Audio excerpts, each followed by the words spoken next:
Hey guys, so today I thought I'd make another helmet video just to give you guys some information. It might clear up some questions you might have about your helmets and your collections. I like making videos like this where I can give as much information as I can, which, I never claim to be an expert, but I just like to share, what I do know to help you guys out, just like you guys have helped me out with different things over the years, and I appreciate that information as well. That's what we're supposed to do. We're supposed to help each other out. And, we got to keep this thing going, encourage each other, and answer questions or, give feedback, whatever we can do to help each other out. But I'm going to go over some M1 helmet transitions. I've got several helmets here on the table for different reasons.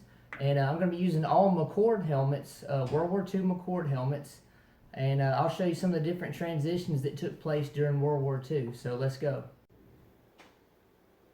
Okay, so I've got 8 different examples here on the table, and I apologize about the lighting. I'm still trying to get used to this new house and the light shining in and curtains and get all that figured out with the perfect lighting, so bear with me if you will. But anyways, like I said, I got 8 different helmets here for different purposes, and I'll just kind of give you some history. The M1 helmet came to be, they started production around the end of June 1941. It was around June 26, 1941. They started producing M1 helmets to replace the model 1917 A1 Kelly helmets. And really, these helmets, these M1s, didn't really get into circulation until 1942, really, for the most part, to start replacing the Kelly helmets that look like the World War I Doughboy helmets. But started out with what's called, front seam and fixed bell, which most of you probably know, but for those you don't, the seam is where the rim basically ends meet, or, they butt together.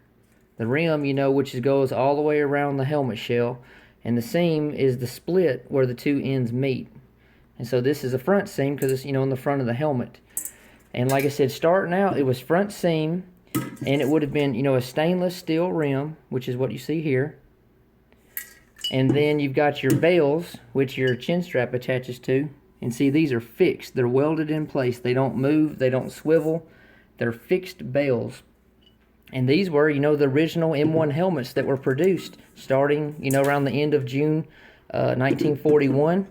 And those were produced up until around October, November 1943, and then they started making the front seam swivel bell with the stainless rim, right?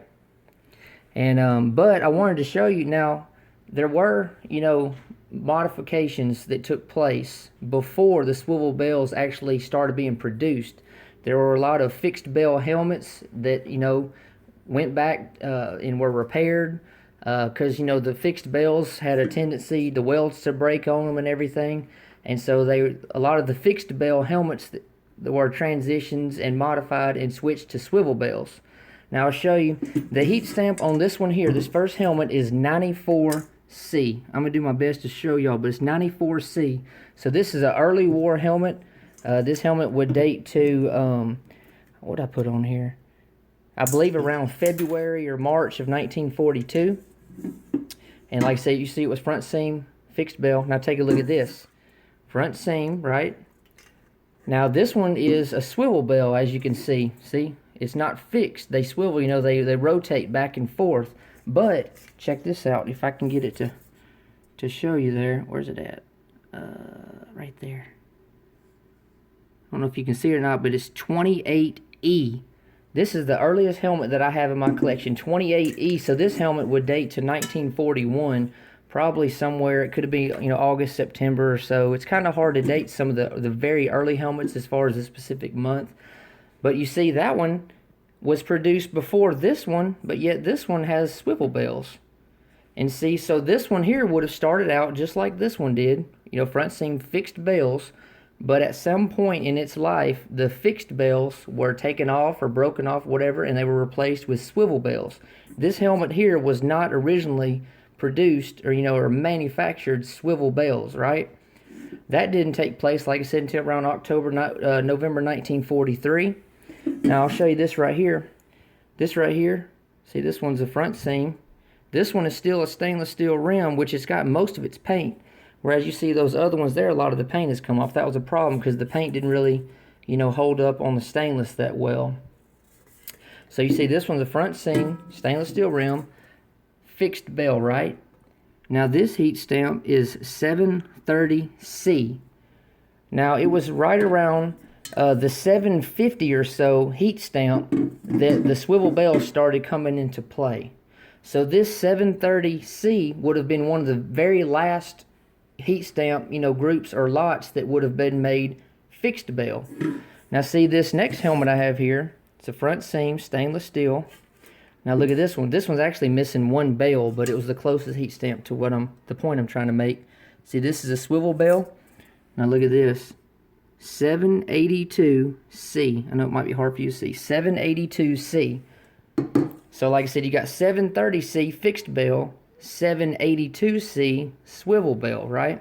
So it was right in between these two heat stamps, 730 and 782, right around the 750 range, give or take a little bit, that helmets were starting to be produced with swivel bells. So anything, for sure 700 and under, whether it was 200, 300, 500, whatever, anything under 750, 740 range would have been an original fixed bell helmet that that might have been modified and switched to swivel bells in the field or whenever, right? For some reason, whether the welds broke or just wanting to alter, modify the helmets to kind of better suit the soldiers, the fixed bells were switched to swivel bells. Like I said, now we get into this. Like I said, this would have been produced swivel bell because it's after the 750 or so range. Like I said, after around October, November 1943. That stayed into play until we got into what's called the manganese steel rim. Now, these helmets are manganese steel, and like I said, they started out stainless steel rims, but like I said, the paint just didn't really work with the stainless steel. It would flake off, come off, and that wouldn't be a good thing. You got a shiny part of your helmet, and the enemy's looking for that in the dark. It wouldn't turn out very good for you. So they started producing the rims, the same material, the same metal as the helmet shell itself. So this one, it's just a regular shell, right? Now this one, see, it's still front seam, but you see it's not a stainless steel rim. This is the same metal as, the rest of the helmet's made in. See, it's not stainless. It's manganese steel. Now check this out. The heat stamp on this one is 1016. And there's a faint C in there, if you can see it. 1016, you can barely see a C, right? Front seam, manganese steel, swivel bell, right? And these came into play around October 1944. And they started making the manganese rims somewhere around the 1,000 heat stamp. Give or take just a little bit, but right around 1,000 heat stamp mark. Like I said, this one's 1016, 1016, right? Now take a look at this. This next one here, what do you see? Front seam, stainless steel rim, and it's a swivel bell. Now look at the heat stamp on this one. If I can get it to come in. Let's see. This one, I don't know if you're going to be able to see it, but it's 1022J. 1022J. And you see it's got a stainless steel rim, right? So this helmet here was produced just after this one. You got 1016, 1022. Manganese steel rim, front seam, stainless steel rim, front seam. Now take a look at this next one here. Manganese steel again, right? It's not stainless. Front seam on there. I'm going to flip it over. Let's look at the heat stamp on this one. Again, like I said, I know it's going to be hard for you guys to be able to see these or not. I can't even find it now. Anyways, there it is. I'm not going to be able to show you guys exactly, but just take my word for it. It's 1074A. Okay, so this happened. There was instances where this happened. So you go manganese front seam, right? And then this helmet came after that one, but this one has a stainless steel rim. And then we go back to manganese. Basically what it was, we still had a lot of stainless steel rims, and they were still fitting them, at the same time of transition from stainless to the manganese rim, right? Front seams, right? Now, it wasn't long after that, just after that, around October, November 1944, they went from the front seam, like I said, in the front, they put it in the rear. So it's rear seam now. So we go from front seam, manganese rim with swivel bells. Now take a look at this one. You see there is no seam on the front. And you can tell it's a manganese rim, right? It's not stainless. And look, here's your seam. You can see it there on the back. Rear seam, it's at the back of the helmet, the rear of the helmet, right? Now the heat stamp on this one is 1189, and then there's a 7. There's no letter. 1189, and then a 7 off to the side. And like I said, this started around October, November 1944, and the heat stamp, range would have been about 1100 or so, give or take just a little bit, right? Now, another thing you could find is, like I said, during this whole transition progress of from stainless rim to manganese rim and then front seam to rear seam, there were some rear seam stainless steel rim helmets out there. And I mean, I doubt there's just a whole lot of them. I mean, they're not rare. They're somewhat might be, uncommon. I wouldn't say they're super rare, nothing like that, but they're out there where you'll have a rear seam helmet with a stainless steel rim. Now, you got to be careful because there's a lot of aftermarket, post-World War II, foreign-made M1 helmets that were stainless steel rim rear seam. That's why you got to make sure you can find the heat stamp. And you know for sure it's an American-made, U.S.-made World War II shell, and it's not an Austrian or some other Euro clone M1 helmet with a stainless steel rear seam, right? Stainless steel rim rear seam on it. But, so like I said, I'll just kind of recap this. So like I said, June 1941, front seam, stainless steel rim, fixed bell. And then somewhere, around October, November 1943, around heat stamp number 750, give or take just a little bit, around 750 heat stamp, you went to front seam, stainless steel rim, swivel bells, right? But like I said, anything before 750, whether it's, 700 or 430 or 110, all of those would have originally been fixed bells, but they were switched in the field. They were refurbished with swivel bells. Okay, and then, like I said, around October 1944 is when the front seam manganese steel rims come into play, right around heat stamp number 1000, give or take just a little bit.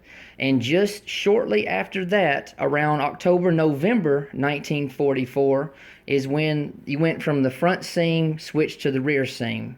And that would have been all the way until the end of, World War II. The, production stops right around the end of World War II. July, August, September of 1945, they stopped, producing the helmets.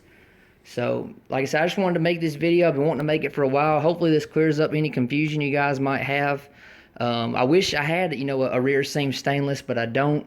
But maybe one day I'll have one. But I just wanted to kind of clear up and hopefully give you guys some information. Maybe you got some questions about helmets in your collection, and maybe this gave you the information you needed.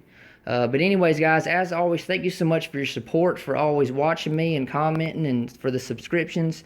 My war room, my man cave museum, whatever I want to call it, is almost done. I've been working hard on it for weeks, and hopefully maybe the next week or less I can make a video and show you guys how I've got it all set up. It's going to be awesome.